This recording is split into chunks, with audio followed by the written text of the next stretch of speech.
Hello, welcome to Maltbox, the non-chill filtered whisky blog. I'm Andy and this is Whisky Review number 63.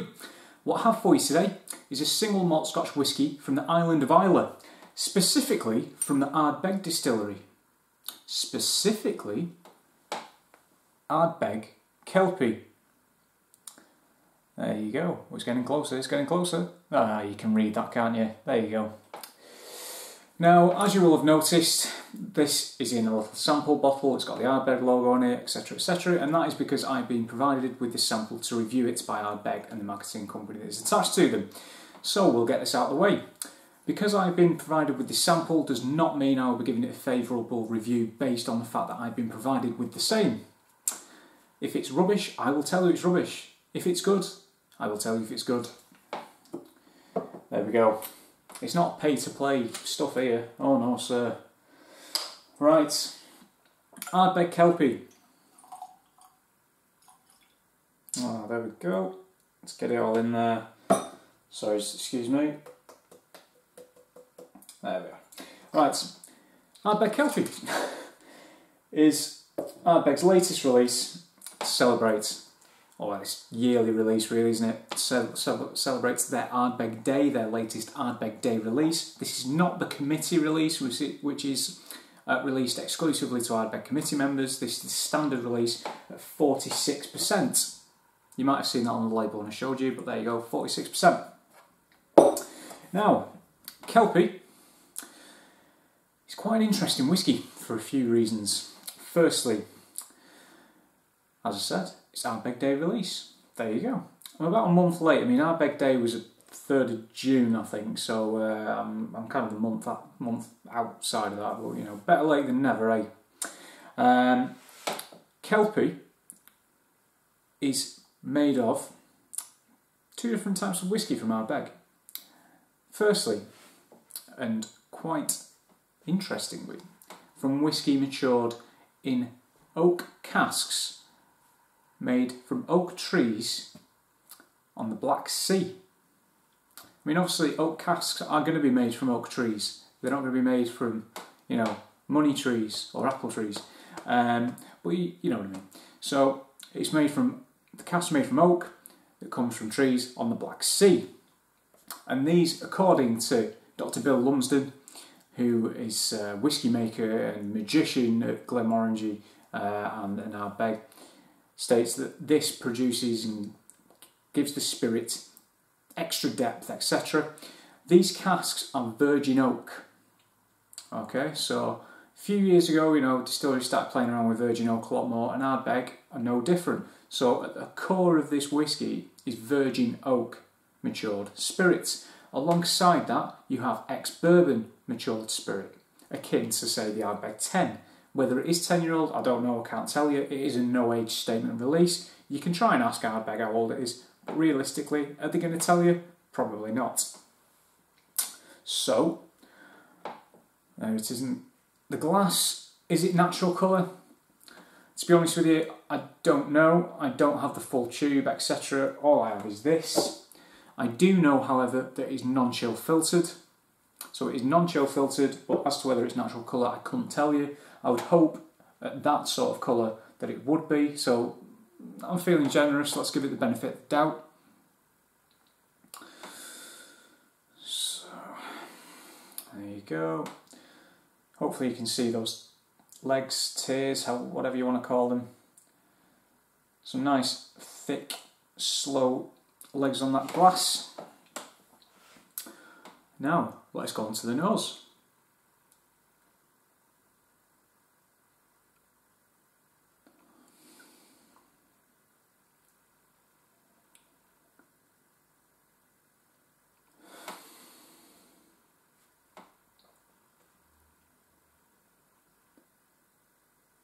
What I will say is it's not immediately Ardbeg. This is very different from Ugadal, the 10-year-old, hell, even Dark Cove, which was last year's release. You can tell straight away. There's a lot more sweetness in here. It's a rich, thick, gooey sweetness. Thick honey. You've got cinnamon. You've got sugar. All the time you've got this kind of like effectively it's like tarriness behind it. Think of like New Lane roads. It's not smoke, you've got this kind of tarriness to it. There is smoke in there, I will get to that. Never fear, it's Ardbeg after all, there's going to be smoke in it, let's face it.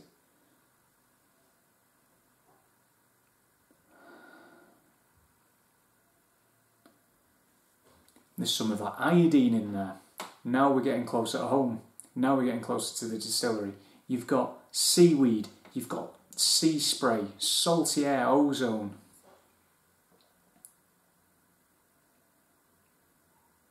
That cinnamon is there again. And you know what? This time it's taking the form of cinnamon cereal, akin to, say, cinnamon grahams. Random, but for me, it's there. I love cinnamon grahams.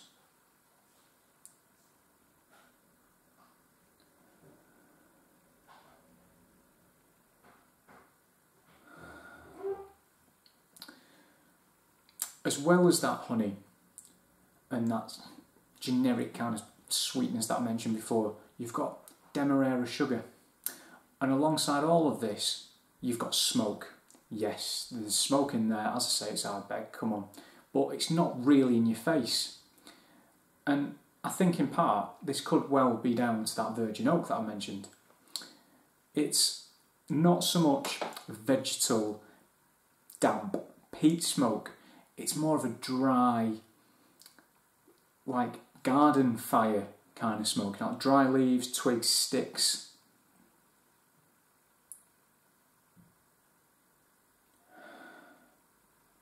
It's almost ashen. It really is.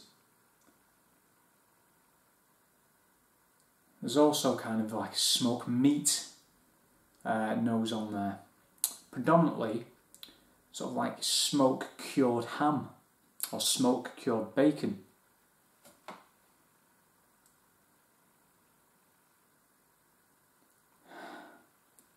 And last thing that I'm getting here, and I am not a fan of this at all. Personally, I hate this particular flavour, this particular smell, but it's part of this whiskey, so what can I say? Aniseed. God, I hate aniseed. Honestly, it is the worst thing there's just ever. It's rank, it's horrible. I hate aniseed. It's disgusting. But I'm not going to, you know, that's not going to affect how I feel about this whiskey. I'll let that one slide. No one's perfect.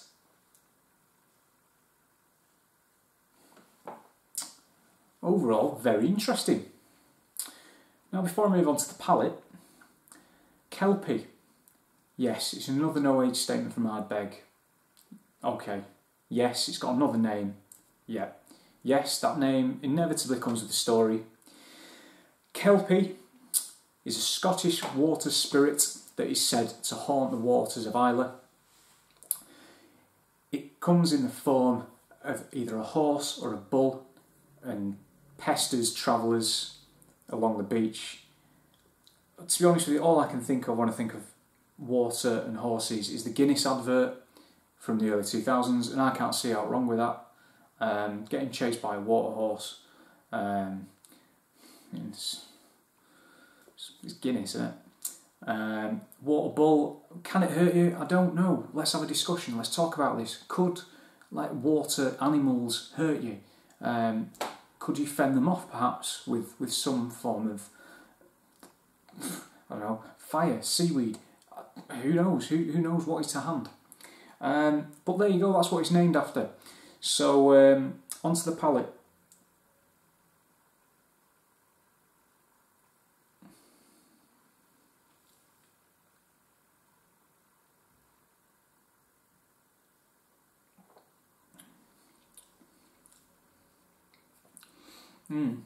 Licorice. You've got that smoked meat note that I mentioned, and then all of a sudden you've got this little pocket of smoke in there. Again, dry smoke, bonfire, ashy. Yeah, it is ashy. I'm going to say it again. And then all of a sudden, as soon as that's gone, you've got into this completely new layer. It's sweet again. It's again, it's thick, it's gooey, it's honey, it's syrup, it's molasses. It's like honey glazed barbecue, is what I'm getting at here. And then on the other side of sweetness, you've then got this kind of like, say, glazed nuts, and I mean, the finish is getting a little bit bitter now as I'm talking, but just to give you a hint, the finish is quite long, medium to long, I'd say. It's quite an interesting and complex dram, this. I'm going to have one more sip and I'm going to put, I've not got much left, but I will put like a tiny drop of water in and see what that does.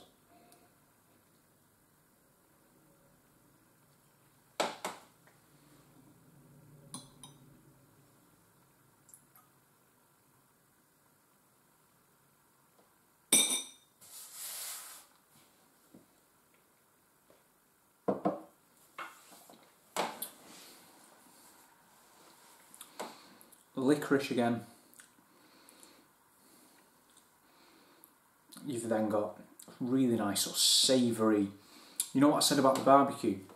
Imagine if you're watching from America, particularly in the barbecue heartlands, you've got something that's called burnt ends, and that is this really nice kind of charred, as it sounds, it's burnt ends of meat, but something meat, like really meaty, like brisket. Hickory smoke, apple smoke. You've then got, again, it turns around after this kind of smoke pocket, and then it just goes back in sweetness again. It's a really nice sort of rich, intense sweetness, but it isn't overpowering because you've still got this smoke, this ashy, this kind of meaty flavour that's going all the way through it. What an interesting whiskey. Finish, as I mentioned, medium length, medium to long, warming, predominantly centred around that sweetness with that kind of meatiness still in there, but it does become slightly bitter a little later on. Very interesting indeed. I mean, whilst that's still opening up with the water, I kind of touched on the whole Kelpie story. And as with any Ardbeg release, for those of you that are familiar with them, this one comes with its fair share of marketing BS. I mean, this is exactly what Ardbeg are at the moment. It's a very marketable brand. They concentrate, well, I think it's a common theme, isn't it, really? I mean, if you look at the Glenmorangie Calta that I reviewed recently, their focus was all on the story of these casks that were baked in the sun and all this kind of stuff. At the end of the day, guys, it's whiskey. It's whiskey. It's still whiskey.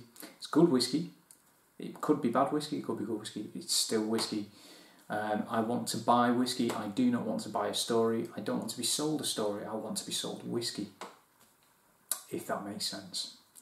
So all I'll say, don't be taken in by these big marketing blurbs that get sent out if you're on mailing lists and that, talking about heritage and how this, like a water horse, like headbutted this sun-baked cask and somehow created this like transformer-esque life form that turned into the distillery, and then the distillery started producing this golden nectar that turned out to be the best whiskey in the world. You know what I mean? It's things like that. That's not what it should be about. It should be about the spirit, not the story.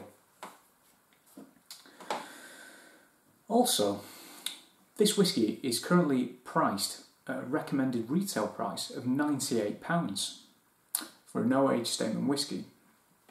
It's a common theme. Ardbeg was the same price. Oriverdes was the same price. Dark Cove was the same price. See where I'm going. 100 quid, call it, let's round it up, because effectively that's what it's going to be. That's all you're going to see when you buy one, or if you buy one, should I say, should you buy one. Your bank statement's going to come up. You're not going to see 98 quid, are you? You're going to say, I spent 100 quid on that. It's 100. Let's call it 100. So it's a lot of money to throw down in a bottle of whiskey. The water on the nose has taken away some of that depth and that richness to it. It's still very sweet. You still have a little meaty edge to it. The aniseed, unfortunately, is still there. Sorry guys, I just hate it. I hate that aniseed with a burning fire of 1,000 suns. There's a really nice sort of like cedarwood kind of smell in there now. Sawdust. You've got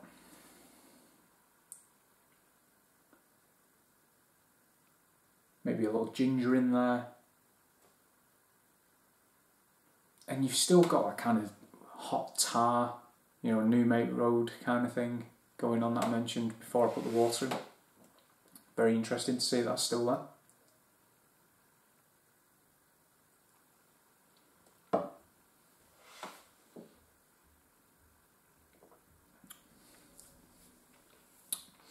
The texture suffered slightly, but it is still quite nice and oily.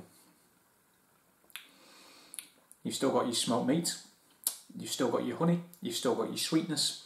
It doesn't change it all that much, but what I would say is that it's toned it down slightly. It's not quite so much as a, you know, a rising crescendo. It's now more of a, you know, steady, slow and steady. You know, you know what I said about that sort of like smoky pocket where it's a bit of a dram with two halves in a way. That's not there now. It's almost taking down all the barriers in between your savoury, your smoke, and then your sweetness. It's all just one now. It's all blended together. Very pleasant. And do you know what? I'm not going to say it's tame because it's not tame. But as Ardbegs go, it's not raw. It's not too much in your face. It's actually, funnily enough, I'd actually describe it as quite a refined Ardbeg myself. Which, don't get me wrong, they knock out some cracking spirit from Ardbeg. And I'm not normally one to be taken in by all the marketing BS that I mentioned before, but I think in terms of these, not necessarily the type of oak that these casks have been made from, but I think the virgin oak has actually done this whisky a world of good. I'll be honest. I think it's lent that spiciness to it. It's lent another dimension to it, you could say, with that sweetness in there. Very good indeed. The finish suffers slightly. Instead of medium to long, you're looking at short to medium now. It's like a racing post, don't I? You know, fair to middling, soft in places for the 530 at Cheltenham. But the predominant sort of flavours on there, there's not much to write home about in that respect. A little bit of smoke, a little bit of sweetness, and it is getting a little bit bitter now as well, as I mentioned before I put the water in. It's quite consistent in that respect. So, now that I've rambled on for probably coming on 20 minutes, so apologies for that. Scores! Firstly, I've got to say I do prefer this to Dark Cove. Dark Cove was a good whisky. Was it £100 whisky? It's not my place to say. It's not. This, I would actually, I'm going to give an 88 out of 100 to this whisky. Very pleasantly surprised by this one. Really, really good spirit. You can just tell it's good quality spirit. Really good choice of maturation and barrel management, cask management, that's what we like. Is it overpriced? Do you know what? Yeah, it is. It is overpriced. I'm going to be honest with you. It's good whiskey, but is it £100 whiskey? Not until you put a number on it and I know what's in it. You know, it's. I know. I'm not saying that numbers are everything. They're not. There's some really good no age statement whiskies out there. There is. There really is.